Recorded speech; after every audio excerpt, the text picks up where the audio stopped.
ঋত্বিক রোশন এবং কঙ্গনা রানাওয়াত একটা মুভি করার সময় তাদের মধ্যে নাকি একটা গভীর সম্পর্ক হয়েছে। এ নিয়ে অনেক স্ক্যান্ডাল বের হয়েছিল, এটা নিয়ে অনেক আলোচনা সমালোচনা অনেক কিছু হয়েছে। যদিও এই সব কিছুই করেছিল কঙ্গনা রানাওয়াত। মুভির কাজ শেষ হওয়ার পর কঙ্গনা রানাওয়াত সংবাদ সম্মেলন ডেকে তাদের স্ক্যান্ডালের কথা জানান।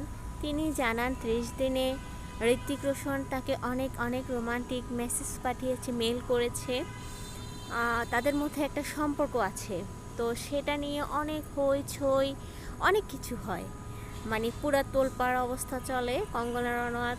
কিন্তু এই কাজগুলো করার জন্য কঙ্গনা রানাওয়াত সবার অনেক গালি খেয়েছে। আর অপরদিকে ঋত্বিক রোশন কিন্তু একদমই চুপ ছিল, সে এই ব্যাপারে হ্যাঁ না কোনো কথাই বলে নাই, একদম চুপ ছিল সে। তো যদি একটা কথা আছে, কিছু যখন রটে কিছু না কিছু অবশ্যই ঘটে, এরকম কিছু অবশ্যই হয়েছিল। এমনি এমনি মিথ্যা ব্লেম তো আর আনেনি কঙ্গনা রানাওয়াত, কিন্তু এরপরেও ঋত্বিক রোশনের তরফ থেকে ছোট্ট কোনো অভিমতি এইটা নিয়ে ছিল না। এখন অনেকে বলতে পারেন যে আমি ঋত্বিক রোশনের সাফাই কেন গাচ্ছি, আসলে সাফাই গাচ্ছি না। এই কথাটা দ্বারা অনেক কিছুই শিক্ষণীয় আছে, তাই আমি আপনাদের সাথে কথাটা শেয়ার করলাম।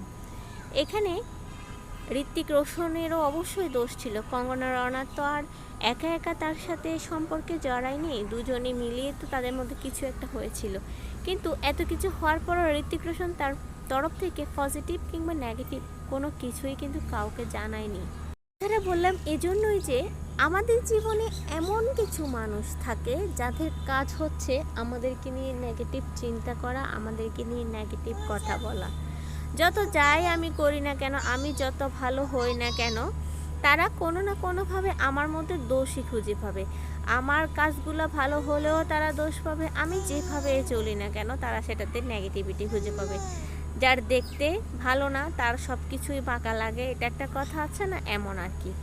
তো সেক্ষেত্রে আমি যেমনই হই না কেন, আমি হাজার চেষ্টা করলেও তাদের চিন্তাধারাটা আমি কিন্তু চেঞ্জ করতে পারবো না। তারা আমাকে যেমন ভাবার তারা কিন্তু ঠিক তেমনই ভাববে। একটা জিনিস দেখবেন, আপনি হাজার চাইলেও কেউ মানুষ যখন আপনার নামে কুৎসা রটায়, আপনাকে নিয়ে আজে বাজে কথা বলে, আপনাকে নিয়ে নেগেটিভ মন্তব্য করে, আপনি কিন্তু সেটা বন্ধ করতে পারবেন না। তো সেক্ষেত্রে আমি বলবো, যেহেতু এটা আমরা বন্ধ করতে পারবো না, তাই সে কি বললো, সে কি আমাকে নিয়ে ভাবছে, সেটা আমার ভাবার প্রয়োজন নেই, তার ভাবা তার কাছে থাক। আর আমার কেমন সেটা আমি আমার মতো চলি, আমার মতো কাজ করি, অন্যজন আমাকে খারাপ ভাবলে আমি খারাপ হয়ে যাব